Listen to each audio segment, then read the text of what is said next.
Hi everyone, it's Donna from Little Red Hen Fabric Shop on Etsy, and I'm just getting back with you guys on my quilt that I've been working on. The last time we were together, I was working on this quilt behind me. It's called Grandmother, and let me show you the pattern if you haven't seen it yet. It was one of these little Villa Rosa postcard patterns, and you can see the pattern looks quite a bit different than the quilt I made because I decided to change the color layout. Here's how it turned out. You can see here, this is the 9 patch, and this is the snowball right there. And when you put these all together, it makes this block. And it almost makes me think of needlework, so I think that's why it's called Grandmother. So I wanted to show you, I didn't make the quilt the full size that the pattern shows because I wanted it to be a smaller scale so it would be easier for me to hang up and show, because sometimes when you make them large you have to fold them up and you can't show the whole quilt. So a lot of times when I make a model, I'll make it a lot smaller than the pattern. So that's, this is actually not the same size as the pattern shows. So anyway, here it is, and I did a little ribbon border.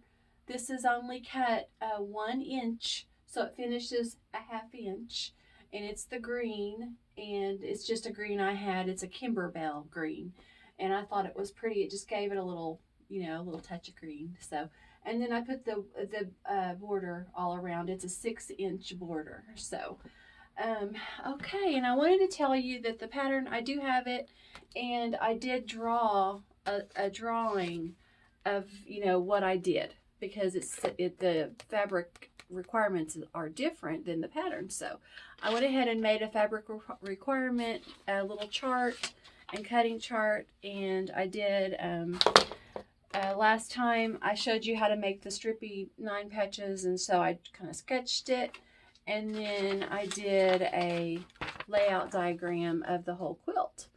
And the quilt on the pattern doesn't have a border. I just added that myself. So I just did what they did. I drew it all out the size that they have it in there. So I wanted to just say that if anybody orders the pattern, I automatically am putting this in with the pattern. So that way, if you want to make it the way I did, you've got the, the yardage and things like that to do it. So anyway, that is Grandmother. And so I did another quilt I want to show everybody. Let me just take this down. Let me do a quick switch. This is a little baby quilt. I did this a couple weeks ago, and I have this baby quilt charm pack that I thought was really cute, and I wanted to make something. I've got a little list of kids that are wanting a quilt, so that's why I keep making these. And so this one here, let me put it up so you can see it. Let me just stick it on here. Okay, so this is using 1 charm pack, and I use the Alphabet Zoo charm pack that I have in my shop. So let me show you. This is Alphabet Zoo, and I don't know what happened, but last week I think I sold one of these charm packs almost every day. So, that's kind of a little, it's a surge. So I sold at least one every day, and then I would sell yardage too. I've got the fabric, the main print that goes with this, and then one other. And so but anyway, that being said, I made this little quilt, and it is also a Villa Rosa pattern. Let me show you this. I laid it here so I could show you what I did. Let me find it. Here it is. Now this is another one that looks completely different on the picture. Here's what it looks like on the picture. So they used let me show you the back because you can really see it better. They used, there you can see, they just put a lime solid so you can see. It's just the squares, making a square, and then another one outside. And then they put a strip border on top and bottom to make it longer. So see, here it is. And it turned out really, really cute. I think it's a great use of a charm pack when you want to see the prints, which these prints are really cute. And I did use this little gray dot. It's a bee background Swiss dot from Raleigh Blake, and it's the gray. So that's what I used and made that quilt. So also I want to show you what's next. So I just got I had ordered, I watched Pat Sloan on, on her YouTube channel, and she was showing her new fabric line. It's called Paradise Park. And I just thought it was so pretty, and I didn't have anything like that in my shop. So, the colors were completely different, and the fabrics, the flowers were different scale than what I have. And so, I thought, well, I'll get that. That looks, I love it. So let me turn the camera a little bit so you can see it. This is it. So I got 9 bolts of Paradise Park, and I did get a few other things. And so you can see it. It's very bold. And let me show you the main print. I think my favorite, this is one I just sat with them. My favorite is this red, because I'm a red girl. I love red. So look at that. Isn't that pretty? And I mean, I would love something just made out of this. But all of it is beautiful. So she does a great job with putting her fabrics together. And I did get a tone on tone. Let me pull it over here so you can see it. This is a white. It's got a really soft gray design of a flower. I think this one, she's got really cute names for her fabrics. I think it's called Park Bench. Let me look. It's called Playground, this one. And it's really pretty. And that's going to be a setup. So, okay. So here's my idea. I'll show you. I've made this quilt a few times. It's called Eliza from Kitchen Table Quilting. And I just absolutely love making this quilt. So I bought this originally on Etsy. It was before she really got going with her patterns, putting her patterns out there. And her name is Erica Jackman. And when I bought the first pattern, it only had a lap size. So it was just like this picture here. And so I made it, and I was kind of burnt out on making quilts at the time. So when I made this quilt, it like reignited my excitement for quilt making because it was so fun. So this quilt is a great one if you want to do something really different and fun. So, and another thing about it, it's great to pick out because you just need 8 fabrics and a background. So that's why I went ahead and got, 9 of these, because I wanted to be able to make this quilt. So, and it's great for using bigger prints like this. So you can see, like, I'll put where the yellow, I'll probably put the red there. It's my favorite one. Maybe the blue and red there. This one down here. And, like that. So I'll lay them all out and figure out which way I want to go. But, it's going to be beautiful. And I'm going to use that playground for the background. So I think that'll be pretty. So that's what I'm going to do with Pat Sloan's Paradise Park fabric. I'm going to make this quilt.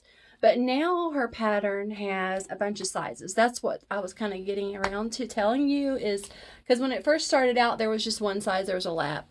But now she's got baby, lap, twin, and king on here. So she's got all the sizes, which I'm sure was a challenge because the way the quilt is, it kind of makes a knot in the middle and then goes out. So it's, there's kind of a design to it. It's not something you can just add another row, and make bigger or whatever. You have to really sit down and figure this out. So she made it bigger and also a baby. So, but anyway, to make the lap, which is the size I'm going to make, it takes, I say, a half a yard of each, but the actual cut is, I think it's 1/3 of some and a half of some, but I found that it's better to go ahead and get a half of everything, because when you get home and you get ready to lay that all out and decide where you want to put your fabrics, you don't want to be locked into saying, this fabric has to go here, because I only got a 1/3 yard of that one. So, you might, when you start laying your colors, you might want them going a different way than you thought in the store. So it's better to just get a half a yard of 8 fabrics and then your background. And we'll talk about borders later. You can see there's no border on this. And I've done it both ways. So I've done a border and then not a border. So I'm going to go ahead and start on this this week. and I'll kind of keep you up to date on what I'm doing. So, but that's what's going on here. I've gotten this new fabric in, and it took me a while to get it. You know, I had it on order. It's been out for probably about 6 weeks, well, 2 months actually. It's been out for 2 months, and I ordered 3 bolts. And then after I got it in, I wanted to make that quilt, so I went ahead and ordered some more, and it just now came in. So anyway, but it should be available in your, around your local shops, or online, or wherever you shop. So but anyway, there it is, Paradise Park, and I'm excited.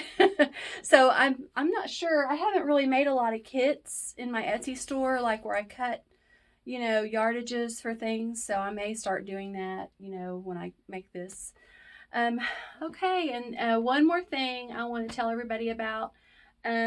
It was so good for my shop to go set up at the local show in Huntington, West Virginia, that it was just a little boost, to my shop, to keep things, fabric coming in, and things like that. So it keeps things going. So I decided to go ahead and set up at another show. So it's a little further out from me. It's a 3-hour drive. It's in Summersville, West Virginia. So I'm going to be going up there.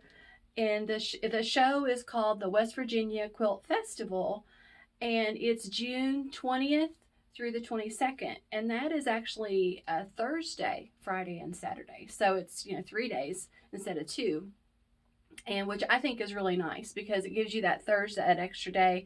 If your schedule's kind of busy, you can go. So weekends kind of get packed sometimes. So, but it's in Summersville, West Virginia, June 20th, 21st, and 22nd. And it's at the Civic Arena there, or Conference Center. So I think, I was looking at it on the map, and it looks like there's one main big Civic Arena there, and that's where it is. So I actually, I was trying to find a place to stay, and a friend suggested an Airbnb. So, I was like, oh, that's a great idea. I've never done that. And so I found the cutest little Airbnb. It's a camper.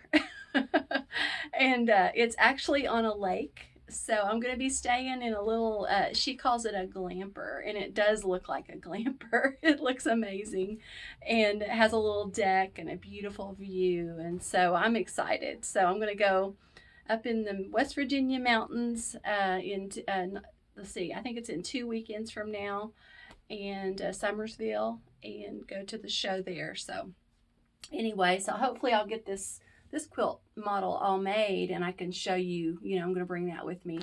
And then also I had a couple out to the quilter. So, they're supposed to be coming back sometime I think later this week. So maybe next week I'll show you those. I've got 3 actually that I sent to the quilter. So okay, so that's what's going on. I've been busy sewing and making, samples of my fabrics that I'm getting in, which these are beautiful. I'm so excited to sew with them, and excited to make the Eliza quilt again, which, like I said, I've made it several times, and it's one of my favorites. So I highly recommend this quilt. It's fun. So it's definitely a weekend project, and it's just, gives you that little, it'd be great for a class, or a group that just wants to do something fun, and this is it.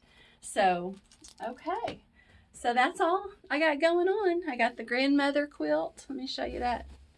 The grandma quilt, which I think turned out really pretty. And then this little baby quilt that I made out of a charm pack. It's the Alphabet Zoo animal fabric, and with the little gray dot. And I'm getting ready to start Eliza, and I'm going to do it just like the pattern. So okay. All right, well, it was fun having this little quilt talk with you guys, and I'll see you next time. Bye.